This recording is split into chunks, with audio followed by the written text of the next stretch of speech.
elaborately when doing this class. Agape.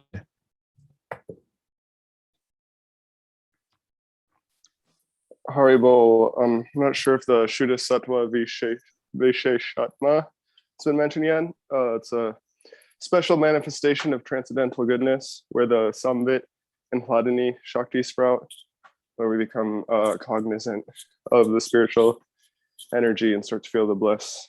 And Bhav is also compared to a ray of the sunshine of Prama, and it softens the heart by various tastes. Very good. Very good. Anyone else wants to say anything? That is the definition of Bhav Bhakti from BRS.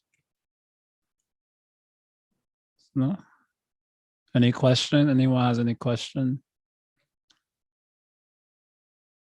Okay. Shamsaki? Yeah, I actually, what's his name? Agape, I think I already mentioned, but I have won this point. The fourth point in my notes is that Tatastha Lakshana of Bhava Bhakti is a ray of sun of Prema, like Prema Suryamshu Samya Bhag, and Bhava softens the heart, which he mentioned. And with three spiritual desires, like deep yearning to do what is favorable for Krishna, Anukulya Abhilasha, deep yearning to serve him with intimacy, Sohridaya Abhilasha, and deep yearning to attain Krishna, Prapti Abhilasha. Nice. What did you say the Swarup Lakshana was?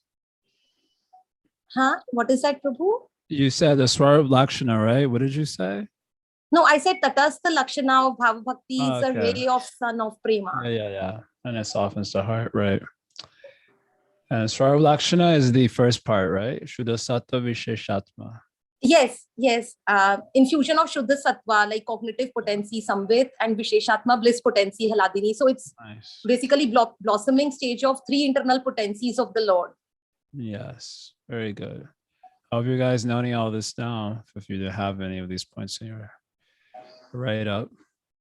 Okay, good. Any other question or point? Okay.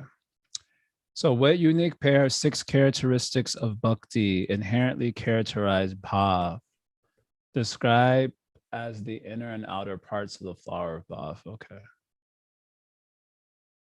Yes, Sham Sundari.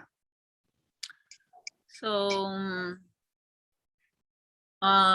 first is Sudurlabha, which is the outer part of the flower, which is difficult to obtain because of 2 reasons. One, because we have to get to the stage to the level of asakti with our sadhana. And second, because even when we get to that level, Krishna doesn't give it immediately until it reaches a very intense level. Right. And the inner part of the flower is moksha lagutakrit. That makes liberation seems insignificant. Right. Very good. Noise. Anything else? Let's see. What is the significance of comparing bhava to a fragrance attracting the bee-like mind of Krishna? That's kind of a vague question. Let's see what answers you guys got. Who wants to go? What did you put? It's a little bit of a vague question. So, okay. I see Tamir Nandi, then Shansaki. So just as a bee is attracted to fragrance, Krishna is attracted to the devotee in whom bhava has risen. Thus, Krishna manifests himself directly before the devotee. Okay. What does this mean, manifest himself directly for the devotee? Like devotee is getting that spurti of Krishna, like with his eyes. Yes, Krishna. Idea. I guess it's spurti. So what is the difference between spurti and asakti? Because we talked about that also. You get a reflection of the Lord, and spurti at bhav bhakti. I don't know. I don't remember. All right, Shamsaki. Okay. Yeah. What did you, Shamsundari, want to say? Go ahead, Shamsundari. And Bhav Bhakti is just a second of spurti. But in Prema, yeah, that's what you're asking. The Yeah, difference, that's what I'm asking. and in Prema Bhakti is constant. It's like the spurti is all the time. No? Okay.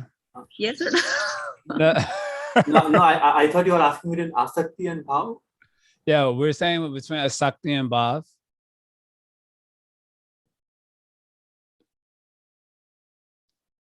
Okay, let me I want to share one. Okay, Shamsaki, go, and then I want to share some statement. No, I here. think she already mentioned this, Prabhu. So my notes say that it refers to this analogy, refers to the spurti or vision or Yeah, appearance of very Lord, good. form of the Lord, not just reflection as we have read in Asakti. So the Lord appears in the heart, and as bees are attracted to the fragrance of the flowers, similarly, Krishna relishes the bhav of his devotee by entering into their hearts. Yeah, So Krishna or Madhusudana becomes captivated by the bhav or emotions of the devotee. very good. You repeat that, Shamasakti? Too fast. Can you repeat that? The whole thing?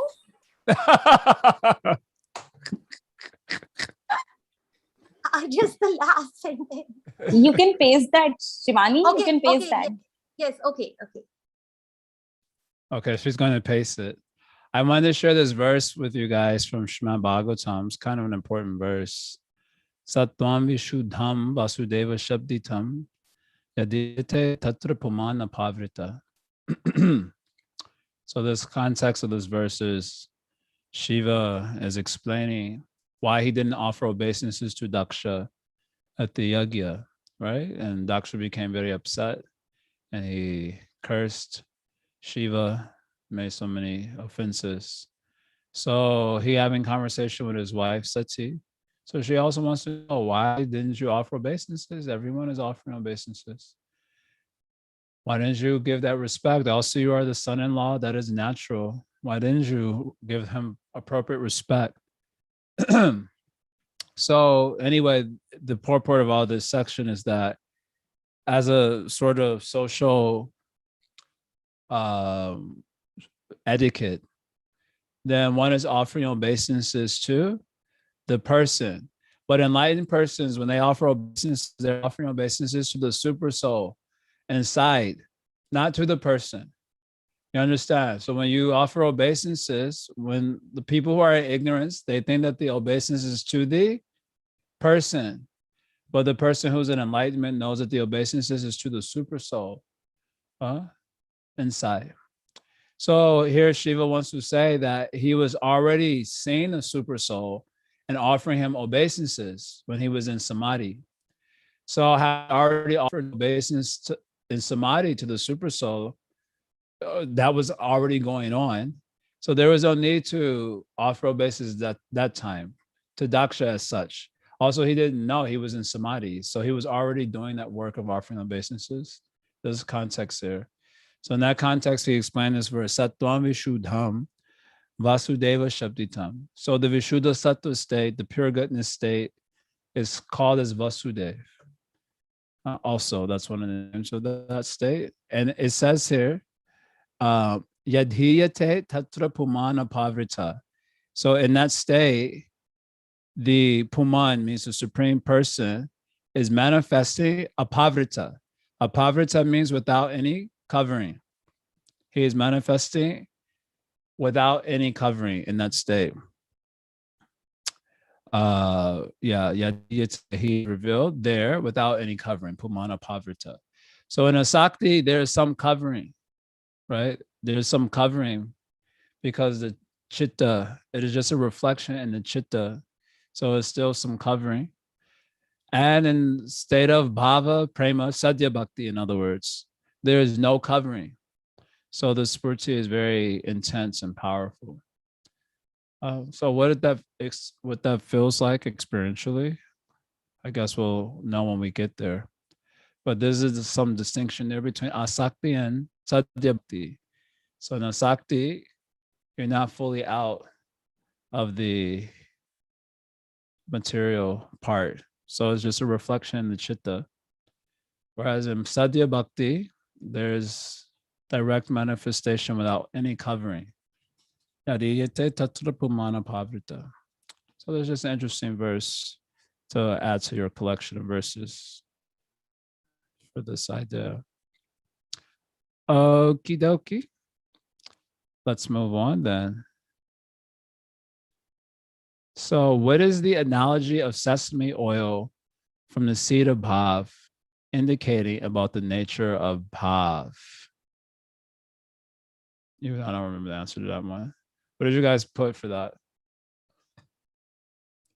Okay, Sham Sundari. This bath makes the devotee's heart melt, becoming sesame oil, which one can anoint, or the devotee anoint the Lord's limbs. Right.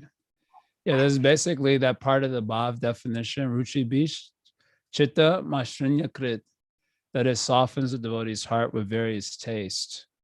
So the anointing, the Lord's form in this case, is you're anointing him with your various desires. Three which are mentioned specifically, but that's basically the idea. If you could think of these spiritual desires like a sesame oil, and you're anointing the body of the Lord with those desires for union and favorableness, intimacy, etc. Okay, anyone else have anything on that? What does it really mean to anoint the body of the Lord with one's desires? I mean, I know it's poetic, but I mean, you know. Yeah, it means relationship. It is referring to the relationship, how you're relating to the Lord. So now we don't relate to the Lord. We have like no desires. And Bhav Bhakti, the desires are very intense. So like this.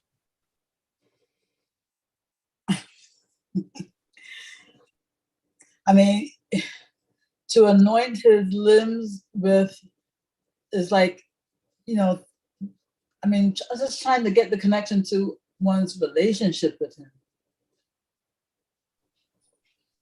Trying to get the connection to one's relationship with him. Yeah, one's relationship and connecting that with anointing his limbs. Yeah, it means that the relationship with God. Basically, as our relationship with God is growing, you can think about it as the strength of the desire for connection with God, for communion. They use this word in the Western world, communion. Mm-hmm. So now we have no desire for communion, or a desire very weak. We mostly want to commune with Maya stuff. So as the bhakti is growing, the desire for communion becomes very, increasingly stronger. So in Bhav Bhakti, the desire for communion is comprehensive. So I take it that the anointing the Lord's limbs with the desires is that the desire is connecting us to that Lord and communion very deeply. Okay, thank you. And therefore, in BRS, they have this thing of Vignapti. Right? Vignapti means the submission, like submitting a report card. So you submit some prayer to the Lord. And three types of Vignapti are there. Sampratanatmika Vignapti, Danya Bodhika Vignapti, Lalasamai Vignapti. Danya Bodhika means, offering submission of one's wretchedness to the Lord. So many prayers we sing like that. And then Sampratanatmika Vignapti means before you have Bhav Bhakti, you're basically praying for Bhav. Srila Rupa Goswami gives verse saying, just as a young boy is attracted to a young girl, the young girl is attracted to a young boy. In the same way, may I become attracted to you. There's an example he gives of Sampratanatmika Vignapti. Sampratanatmika Vignapti. This sort of spontaneous attraction. Then the Lalasamai Vignapti means after Bhav is awakened, then you also have some prayer for engagement in specific services to the Lord. That's called Lalasamai Vignapti. So like this, may I fan you, may I massage you, may I, do my eternal service, basically. Yeah, I'm so glad you mentioned these three, because for the longest I've been trying to find them in natural devotion. Do you know where I should look? It's one of the 64 angas. I'll have to look it up. It's like, it's a type of, so if you go to the outlines, I've sent outlines from BRS. If you go to the outlines, then the Vignapti part is following. I think the Vignapti part is following in the section dealing with the voice. There are like 4 or 5 angas dealing with the voice. Anyway, I have to go and look and see for you. I can maybe pull it up here. So yeah, I can look it up and send it after. But yeah. Thank you. Okay, next question. What happens to the I and mind of the Bhav Bhakta? Who wants to say?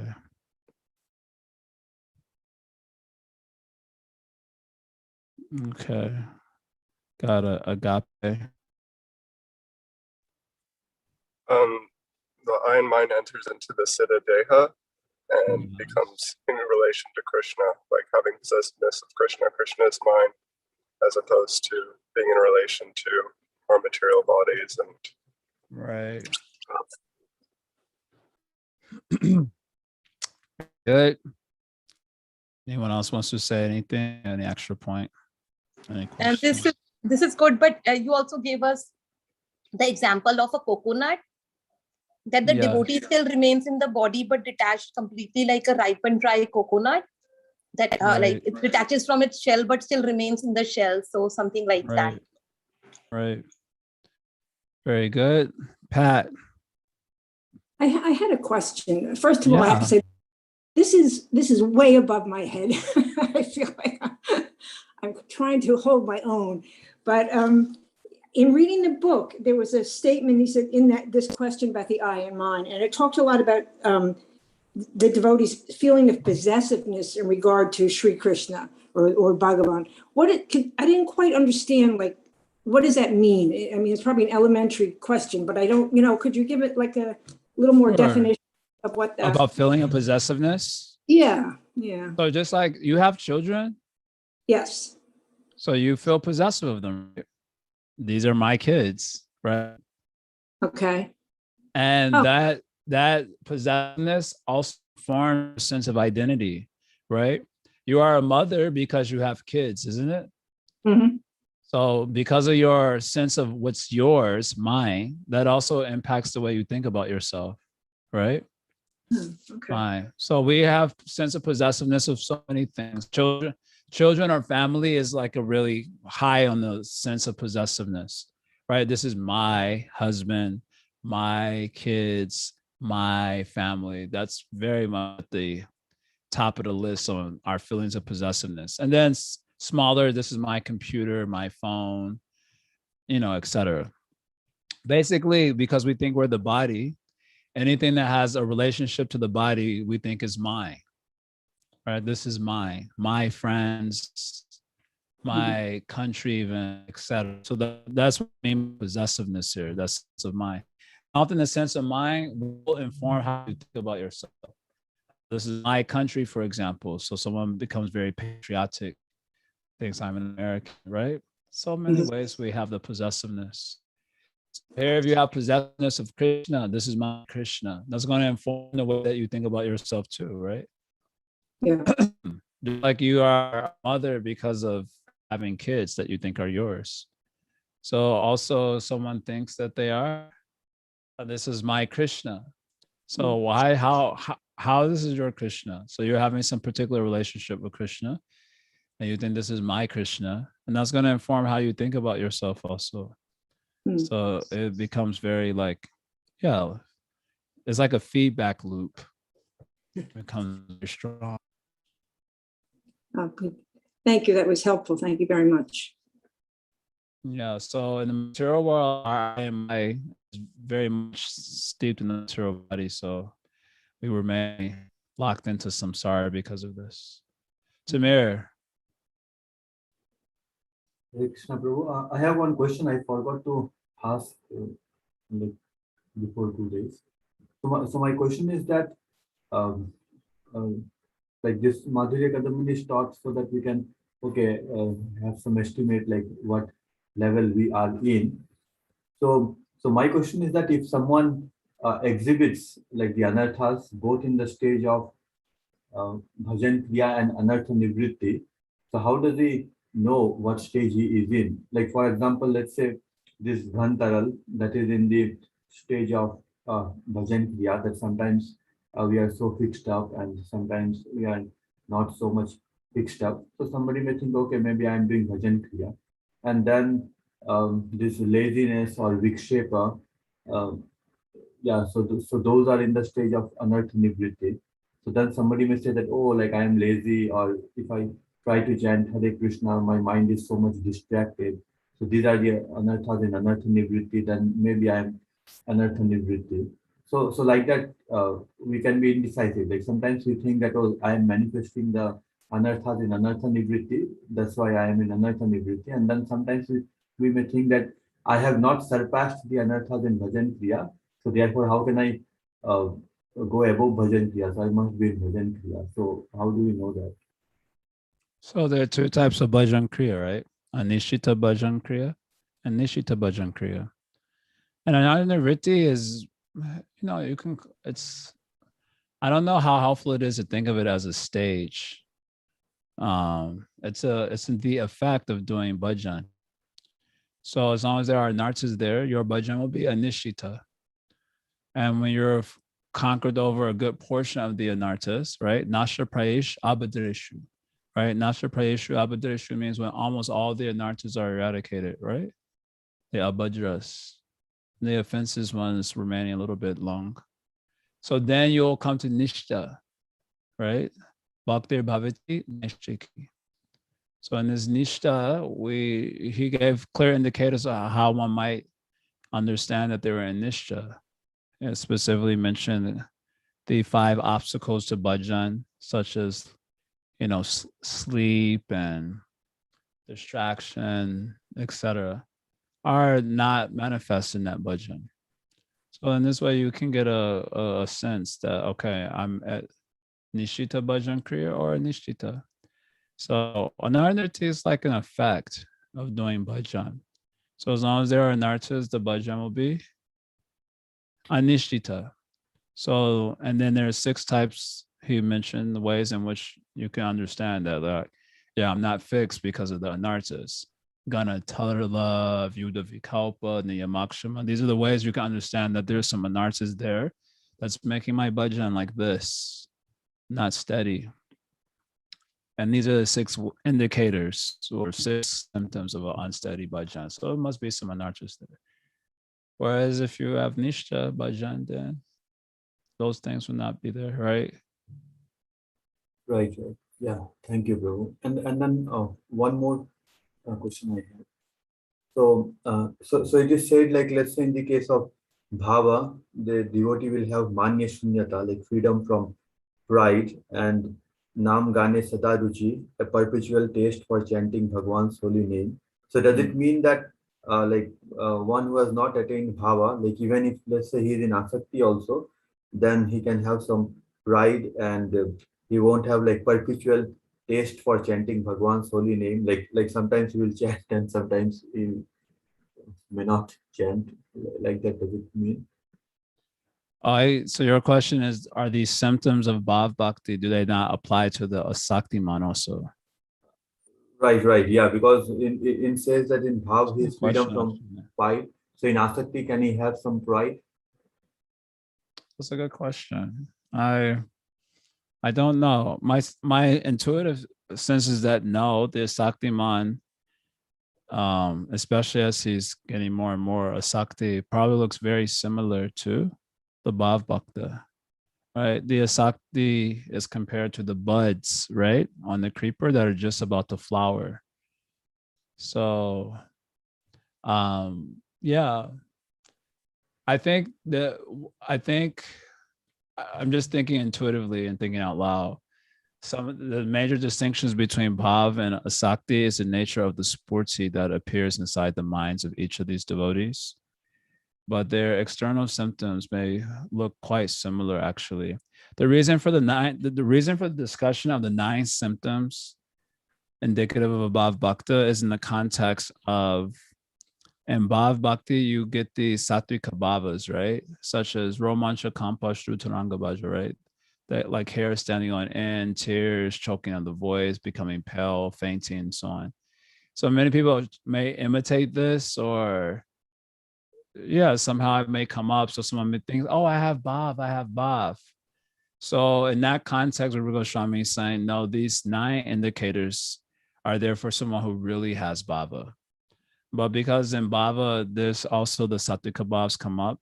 So in order to not create confusion about the real standard of Bhav Bhakti, Sri Rupa Goswami is also mentioning these 9 symptoms. But a lot of these symptoms seems that they could apply to the Asaktiman also, right? Because even in Ruchi, you have taste for like Namagane Sadaruchi, you'll have taste for all these things. And so I think that, some of the distinctions between Asakti and Bhava are the Sattvika Bhavas. The Sattvika Bhavas are there in the nature of the spurti that appears inside the mind of each of these devotees. So the reason for talking the 9 symptoms is to say that if you really progress through these other stages, then these qualities will be there in Bhav Bhakti. That's just that's a good question. It's just an intuitive statement right now. So it a little bit longer. Thank you, Prabhu. And what did you mention about the difference between Asakti and Bhav in terms of the spurti? Like in Asakti, the spurti is for a short time? Well, we mentioned that in Asakti, the chitta becomes very, very purified. Then like a mirror, it can catch the reflection of the Lord, right? Bhagavad Bimba Grahita. And we were quoting from Kapila Muni's teachings on about the nature of the chitta. Whereas in the Bhav Bhakti, then that spurti of the Lord is manifest without any covering.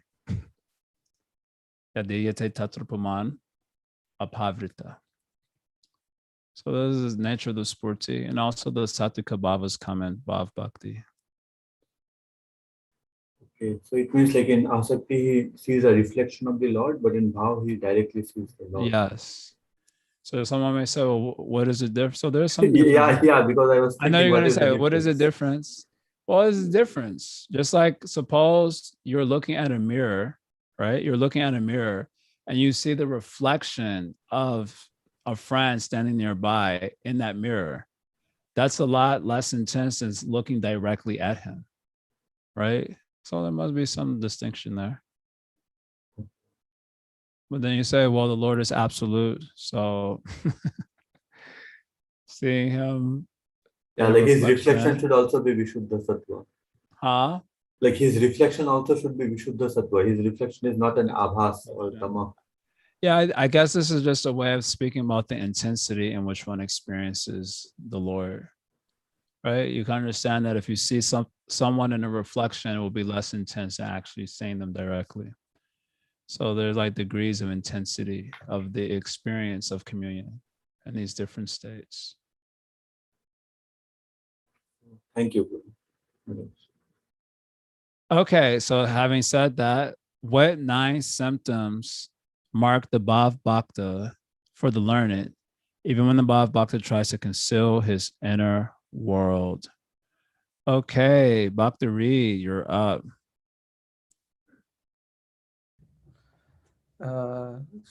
Forgiveness, concern that time should not be wasted, detachment, absence of false prestige, hoping against hope, eagerness, namruchi, attachment to descriptions of qualities of the Lord, and affection for the places where the Lord resides.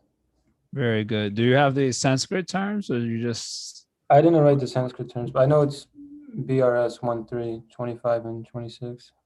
All right. Okay, very good. What are the 2 types of bhav? Answer. Who's going to answer for this? Who wants to say? That arising from Rag Bhakti and that arising from Vaidhi Bhakti. Okay, read Vichal all to it. Very good. Okay, let's do a little bit of Prema Bhakti also. It's almost finished here. So someone can define Prema? Who wants to go? Define Prema.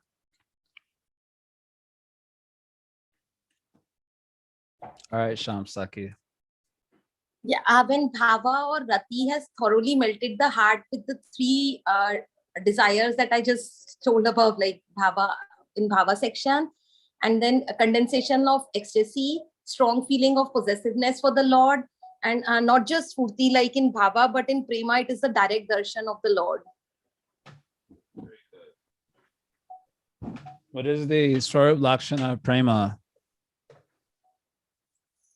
Swarup Lakshana of Prema.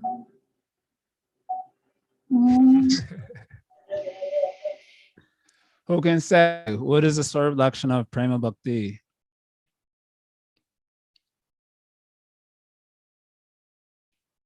Anyone can say? No one can say? I'm sure we must have mentioned this point. Swarup Lakshana, no one knows? No one wants to take a stab at it? It controls Krishna. That's one of them. That's incorrect, but that was a good stab. That's also true. Shri Krishna Karshini. Agape. This is just a guess, but is it the extreme feeling of possessiveness that arises from the heart being completely softened and the ecstasy of bhava being condensed? You just told all the components of Prema. I'm asking which of those three components is the Swarup Lakshana and which are the Tatashta Lakshana? Okay, I'm going to go with the ecstasy is the Tatashta. What is And the ecstasy? The ecstasy of bhava that becomes condensed, or it would go into the next question, but it's called Sandrananda. Yeah. When the So you're saying that part is the Tatashta Lakshana? That's my guess. Okay. Incorrect. Okay. Well, it's actually Bhava Sareva Sandratma is the Swarup Lakshana of Prema. Prema is just condensed bhav. And of course, when it becomes more condensed, it's called Sneha, Man, Pranaya, right? Raga, Anuraga, Bhava, Mahabhava. So the Swarup Lakshana is a condensation, you can say, of ecstasy. And its Satasha Lakshana are the other two qualities, completely softening the heart and generating these intense feelings of possessiveness. Okay. Then where does Krishna Karshini fall? That's just one of the characteristics that inheres in Prema, right? Okay. That it attracts Krishna. So that's the next question. What are the unique pair of the 6 characteristics that inherently characterizes Prema?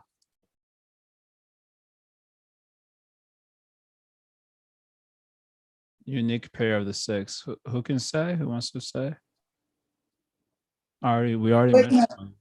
Yeah. Wait now. So what's the difference between the Tatashta and Swarup Lakshana and the pair?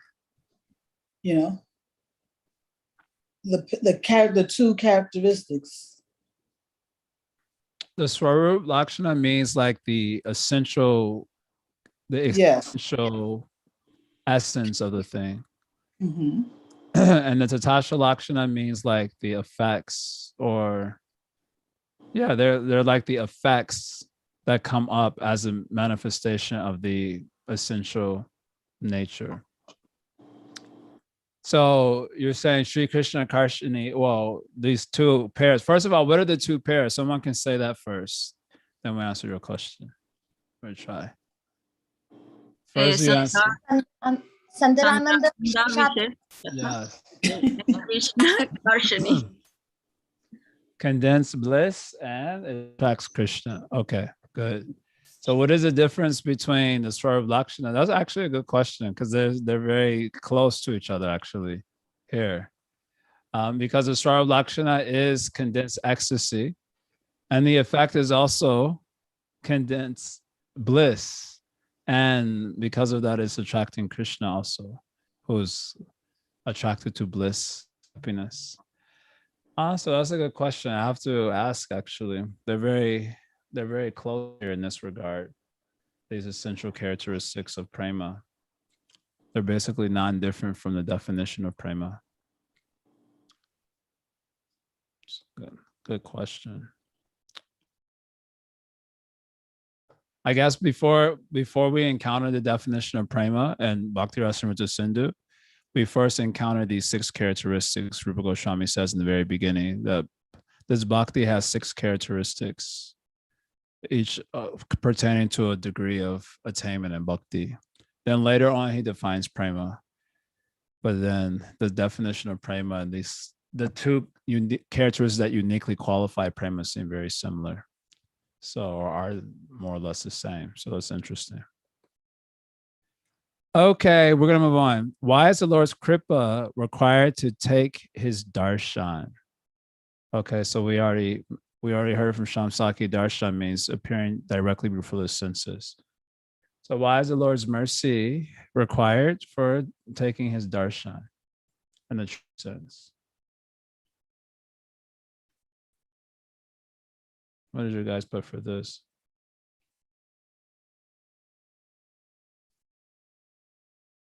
Did y'all leave it blank? You must have wrote I something. put something, but I'm not sure if it is the right answer. Okay, let's hear it. Let's hear it. Okay. I wrote what I hear from you, not in this class, but I used to hear from you many times. I just put that, Prabhu. So you mention always that the form of the Lord and the subjects related to the Lord are all transcendental, and therefore we are like objects in relationship to Krishna, and Krishna is the subject. And only when Krishna wants to establish a relationship with us, darshans of the Lord is possible. And you always give example of a computer. So we are the subject and the computer is the object. So unless we want to establish a relationship with the computer cannot make any attempts to do so. So nice. That is not the right answer, but that is a nice answer. I know, but that's all I wrote. And then you gave that hearing by hearing about the Lord, and we have to allow ourselves to be attracted to the form of the Lord through the process of hearing. And then the last point, I think some answer might be somewhere here, that Krishna wants his devotee to taste all the Madhurya that is available in him, and he allows devotee senses to taste the full gamut of his sweetness. And then you gave the example of eyes, how all the senses converts into eyes, and then the devotee faints and everything becomes ears, and the devotee faints and everything becomes. Then Lord calls the devotee by his sound. So I think that's the answer. Sure. That is closer. Agape, what did you put? Just basically that we can't handle it, like our bodies can't handle it on our own, or we don't have the capacity to fully perceive him without his mercy. But I really liked her answer. Yeah, so remember he gave this example of a chatiki bird. So the chatiki bird is the bird that only drinks water from the rain cloud, right? So the Lord is showering down so much madhurya, and the chatiki bird can hardly catch a drop. So the Lord is thinking, oh my God, I'm having so much madhurya in me, and my devotee is trying to catch, but he's not able to catch. So he has to extend his generosity, right? His mercy, in order that the devotee can actually drink in his darshan. Otherwise, it's not possible. That's basically what we heard from Sri Vishwanath Chakravarti Thakur. Yeah, I'm pretty sure he uses that example of a chatiki bird. And the Lord is thinking, oh, I'm having so much madhurya in me. My devotee wants to drink it up, but he cannot. It's like if Krishna wants to give with his 10 hands, what can we receive our 2? It would be very difficult. So we have to give special mercy by which we can receive all that he can give. So in this way, Sri Vishwanath discusses that. Okay, so this is a fun part. Describe the sequence. I just question though. Yeah. So in Prema, like the devotee will get a spiritual body. So will he be in the material world, or he will leave his material body? Like in Bhav, you attain stage called Swarup Siddhi, right? So your eye and mind is fixed in the Siddhadeha internally. But you don't get the spiritual body until after you leave the gross material body, right? Like Narada Muni in 1st Canto, Chapter 6, verse 28, he describes when he left the body. He said it was like lightning. Simultaneously, he gave up the material body and received the spiritual body, Narada Muni. You may recall this in First Canto, Chapter 6, verse 28. Yes. Yeah. So yes, your I and mind is fixed in the Siddha Deha, but you get the Siddha Deha after you leave the gross physical body. So when Narad Muni left the gross physical body, then can we say that then he attained prema? Because earlier he was in bhava and now... No, he already had prema. So you get prema before you leave the material body. Okay. So you're in prema also, your identity is fixed in the Siddha Deha. Then when you leave the material body, then you actually get the Siddha Deha. Okay. So in the case of bhava also, it is fixed in Siddha Deha. In the case of prema also, it is fixed in Siddha Deha. Yes. And then, okay. So all the qualities of the previous stages of bhakti are subsumed in the higher stages, right? Okay. So then someone may ask, then what is the difference between bhava and prema? Then we can say that the difference is in the fixity, like how much his thing is fixed in the Siddha Deha, like that is the difference. So in prema, we talked about this actually. We actually talked about this when discussing prema bhakti. So the bhava bhakta is called the sadhaka, and the prema bhakta is called the siddha. You know why? You remember this discussion? Why is the bhava bhakta called sadhaka and the prema bhakta called siddha? Anyone remembers this? We discussed this specifically. Anyone recall why the bhava bhakta is called sadhaka? Yes, go. Is it because of the offenses still remain at that point? Yes. The facts of the offenses may still be affecting the bhava bhakta, so he has to do a little bit more work. Whereas the prema bhakta is called siddha, right? So in the siddha, avigyatakila klesha, this definition of siddha we discussed from BRS. In the first quality, avigyatakila klesha, that he does not know avigyata, right? He does not know any klesha whatsoever. So the bhava bhakta knows some klesha because there's still the effects of, there's still some effect of the aparad. Whereas the prema bhakta, he doesn't know any klesha whatsoever. That's why he's called a siddha. So that is the difference between prema bhakta and bhava bhakta. Bhava bhakta is called a sadhaka still. Although this sadhaka is not the sadhaka of sadhana bhakti, but he is still called a sadhaka here. And the prema bhakta is called a siddha. He attains siddhi platform. And that's the difference. Okay, and then Maharaj Bharat and then King Chitraketu, so they are considered like bhava bhakta, but not prema bhakta. No, they are siddhas only, right? Oh, no, Maharaj Bharat, like before he became a deer. So yeah, Maharaj Bharat is okay. We hear that he was a bhava bhakta, and the Lord, in order to augment his bhava, made some claim. But we hear for Chitraketu, he was prema bhakta. Oh, so even before he became Ritrasura, even before he was a prema bhakta. No, after he attained prema before, and then when he was on the Vimana with all the women, Vidadaris or whatever. And then he made joke with Shiva. That time he had prema. He had already had Darshan of Sankarshan, which was his worshipable deity. So he had prema. Then he was cursed by Parvati. And he was unaffected because of his prema. So that was also brought up in this Madhurya Kadambini earlier in the section dealing with Anartha Vritti. Okay. Thank you. Hare Krishna, Prabhu. Yes. Maybe you already addressed this and I missed it, but I've been working under the conception that you cannot attain prema while still in this material body, because those are the higher levels of prema. So there, prema is like a category. Then it becomes more condensed. It's called sneha and man, etc. Yeah. So these higher levels of prema aren't able to be experienced. Accommodate. Accommodate the material body. Prema is okay.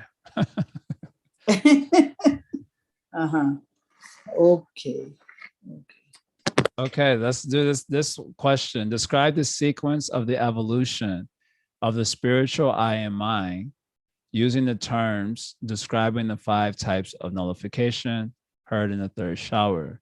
Describe the sequence of dissolution of the material I and mind using the same terms. So the sequence of evolution and the sequence of dissolution, using those terms, Ekadesha, Vartini, Bahudesha, Vartini, Prayiki. Okay, Shamsaki and Agape are enthusiastic. Okay, Shamsaki, you go. We can hear a few answers, see how it goes. Yeah. Okay, so the 5 types of anartha nivriti that we talked in the 3rd shower are Ekadesha Vartini, little bit destroyed, Bahudesha Vartini, pervasively destroyed, Praiki, almost completely destroyed, Purna, completely destroyed, Atyantiki, absolutely destroyed. So then evolution of spiritual I and dissolution of mundane I and mind takes place. Like I'll describe that. So when self-identification and possessiveness in its mundane sense is at its peak, one thinks that I am a materialist, and this is my body, this is my family, these are my relatives, my friends, my children. But also at the same time, when one thinks that let me become a devotee and serve the Lord, and due to the good fortune, faith is developed and the devotee begins the practice of bhakti, like bhajan kriya. So this is described, you describe that as a little, having a little whiff for spirituality. And this whiff becomes a bit condensed when the person starts associating with the saints. But still the practice is not very steady, because there is unstable engagement in bhajan. And so at this stage, the self-identification and possessiveness is still very strongly rooted in materialism. So material I and mine are considered as very solid, like Purna, with a little substantiation of I and mine. Like I am a materialist, but also I am a devotee. So it's called like Ekadesha.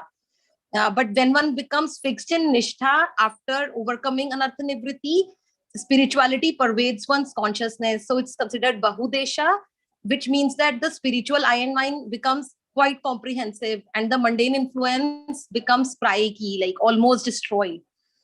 And then at the stage of ruchi, the heart becomes fully absorbed in spirituality, also called prayiki at this stage. So spiritual substantiation of I is almost complete and mundane influence becomes minimal. So it goes from, it becomes ekadesha at this stage, mundane influence. So at the stage of asakti, spirituality becomes more intense and it's considered purna, and mundane influence is reduced to a whiff. So, and at bhava, spiritual identity becomes condensed. It's atyantiki, it's absolute, and mundane influence becomes like a shadow. It's called abhas. And at the stage of prema, the self-identification and possessiveness are param atyantiki, like overwhelming, and association with mundane aspects is totally lost. Okay, very good. Okay, let's hear a couple more. Agape, you wanted to go? Let's hear it. This time you can explain it like separate list. First, you explain the evolution of this spiritual I and mind. Okay. That's how I had it. And then you explain the dissolution of the, yeah. Cool. Okay, you go. go. That's how I wrote it, and it's definitely not as expansive, but here we go. The spiritual I and mind, it starts at Shraddha and grows a little bit at Sadhu Sangha. At Anishta Bhajana Kriya, it comes to Ekadesha Vyapani. At Nishta, it's Bahudesha Vyapani. Ruchi, it comes to Prayiki. Asakti, it comes to Purna. At Bhava, it's at Atyantiki, and at Prema, it reaches Parama Atyantiki. And then the material I and mine, at Anishta Bhajana Kriya is Purna, it goes down to Purna. At Nishta, it goes down to Prayiki. At Ruchi, it goes down to Ekadesha Vyapani, and at Asakti, it's just a mere scent. Bhava, it's a semblance or a boss, and at Prema, it's eradicated. Okay.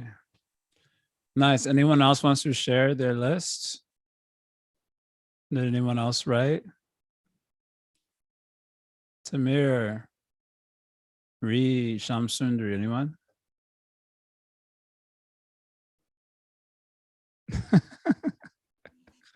I will read from the text. No, I want to hear how you put in your own words only. Tamir, did you do? No, I did up to a bhava only. Or like, I think first 2-3 questions of Prama. Not completely. Okay. Read.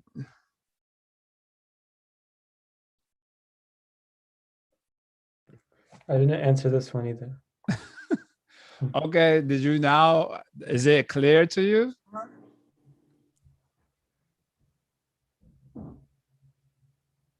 No.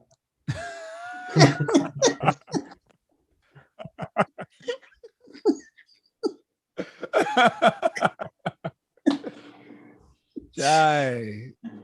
Who else wants to say? Anyone else done? Isn't this the one where you gave the analogy of the like pedaling a bike or something like that? You had one hand up. No. That was the prima polarity. That was a different. Yeah. Well, it works for me in this too. Agape, you say again. Say it slowly. Write it down if you didn't write it down. Okay. We're talking the evolution of the spiritual I and mind first. Let's talk this one first, slowly. So the spiritual I and mind, it begins at Shraddha and grows a little bit at Sadhu Sangha. Okay, let's stop there. So at Shraddha, we heard that the spiritual I and mind is like a scent, right? You might be a devotee, right? And then when you do Sadhu Sangha, then that scent becomes stronger, right? And we meant the condensation of the scent. I jokingly mentioned, that's when your friends and family members start to notice, like, this looks like it might be taking over your life, right? The scent becomes strong. So at Shraddha is a scent, right? At Sadhu Sangha, the scent is condensed. All right, next stage, Agape. Okay, and then at Anishta Bhajana Kriya,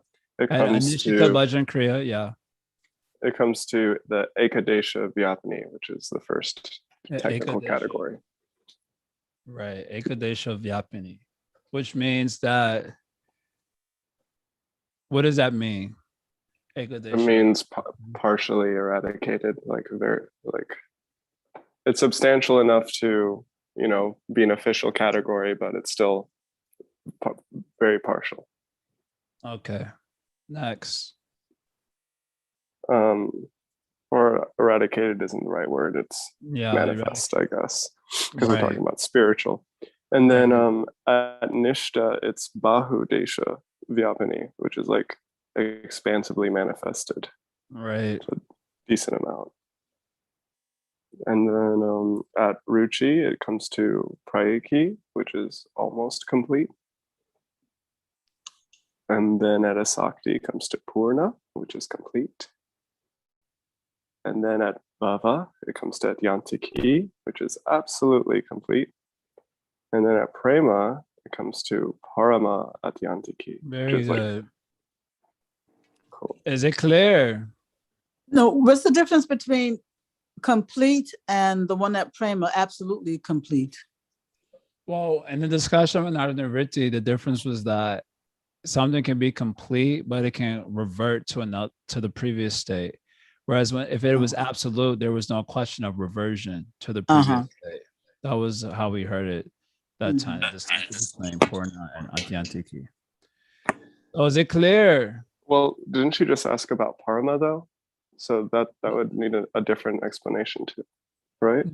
I thought you just asked about the difference between Purna and Atyantiki. But Parama Atyantiki is just, it's just an adjective because it's already absolute, right? Right. So you said Parama Atyantiki is like very absolute. That's what it means. Yeah. Strong. Is it clear how it's developing? So don't think about the Eka Deshavartini when describing spiritual evolution in terms of nivritti, right? Now this is in terms of pravritti. Bhakti said it's more clear. Good. So it just means that at Shraddha, there's a scent. At Sadhu Sangha, a stronger scent. At Anishita Bhajan Kriya, it is starting to become a thing, Ekadesha Varpani. At Nishta, it is becoming comprehensive. At Ruchi, complete. Right? At Asakti, right? Am I saying this right? At Asakti, it is, or Prayiki already You should have said almost complete. Almost complete. You're right, almost complete. The Prayiki. At Asakti, it is Purna. At Bhava, it is Adyantiki. And at Prema, Parama Adyantiki. Okay, Agape, describe the spiritual dissolution of the material I am I. Okay, so we start at Adyantiki, if anyone hasn't already noticed, and then at Anishta. So I am I is very strong now as Adyantiki. At this, okay. And then during Anishta Bhajana Kriya, or Anishita Bhajana Kriya, we come to Purna, which is complete. So when you do Anishita Bhajana Kriya, then it comes down to Purna, complete. Okay. And then at Nishita or Nishta, we come to Prayaki, which is almost complete. Okay. Next. And then I'm a little confused here because it's kind of skipped Bahudesha, but yeah, at Ruchi, it's got Ekadesha Vyapini. So it goes down to like partially. At Nishta. Nishta was Prayaki, but Prayaki. And at Ruchi, but then it said at Ruchi it goes to Ekadesha. So I was confused because it skipped Bahudesha. Well, maybe it doesn't have to go sequence by sequence. Ruchi is very powerful, right? You have taste for the Lord, so it's going to be very strong there. Cool. And then after Ruchi at Asakti, it becomes just like a mere scent or a whiff. And then at Bhava, it's a semblance or a bhas. Shadow. And then at Prema, it's completely eradicated. And I'll copy and paste this now. Okay, very good. Okay, once again, when we were talking about the evolution of the spiritual identity, the difference between Bhava and Prema was absolute and like very absolute. Yes. So is there any practical difference between them? Probably not. Okay. Okay, one question. Yes. This thing. Yeah, so I was just thinking for the other question that bhajan kriya. So can we say that when somebody is in like Ghantaral, so this is his practices, like one day he may do practice and the other day he may not do practice. So that's what is happening. But then after some time, what will happen is that he is doing the practices regularly. But while he is doing practice, at that time, this vikshepa and all bitterness and those things are coming. But he is doing his practices regularly, whereas in Ghantaral, his practice itself was not regular. So that way, can we say that, okay, now this guy has advanced because at least he is regular in his practice, even though he is not able to focus. No. Remember, keep in mind, these descriptions are not for us understanding how. For me. Yeah, I think for me. So you see within your own mind, you right. understand. Right. So my practice will become regular there's still vikshepa in the mind. So I have not attained nishta yet. Because in nishta, we heard there is no vikshepa, right? Right. Okay. And anyway, like by reading all those things in Madhurya Kadambini, at least we can understand that 16 plus 4 is not equal to like back to Godhead. Like, steps in between. Yeah. 16 plus 4 does not equal BTG. Okay. So last question here. Describe the sequence of bhakti's development in terms of the meditational absorption of the bhakta. Those are his final statements in the book. You all remember this? Okay, Shamsaki. Yes, so in Bhajan Kriya, the sense of other topics, both in mind and speech are there. So it's like little mundane. It's called Vartantara Gandhi. In Nishtha, mundane topics are just a shadow. engagement in bhajan is almost without any distraction. It's called Vartantara Abhas. In Ruchi, bhajan is completely devoid of the mundane topics or material topics or any ulterior subject matters. And Shuddha Bhakti actually begins at this stage. It's called Vartantara Rahitam. In Asakti, meditation is very deep, Ati Sandram. In Bhava, Lord appears in the vision, Bhagavad Spurti. And in Prema, vision of the Lord becomes detailed, like Siddha Deha experience. Very good. Okay. Nice book, nice study. We finished today. I may or may not do class tomorrow because I have to see what's going on with my health. But I'll let you know today, by the end of the day, through the text. I hope you guys like the book. I hope you guys really got something out of it. It becomes clear. It's a nice book to know because a lot of the questions that do come up, if you hear devotees asking questions, you can understand they haven't read this book. Otherwise, a lot of the questions would be clear because they understand the landscape and the work that they have to do. So this is a really important book for sadhakas. Every sadhaka should know it. You could go back to it even and read it again. It's super duper important. And you guys look like you really learned something. So thank you for that also. We'll stop here for now. Hari Om Tat Sat. Thanks a lot. Srila Prabhupada ki Jai. Sri Vishwanath Chakravarti Thakur ki Jai.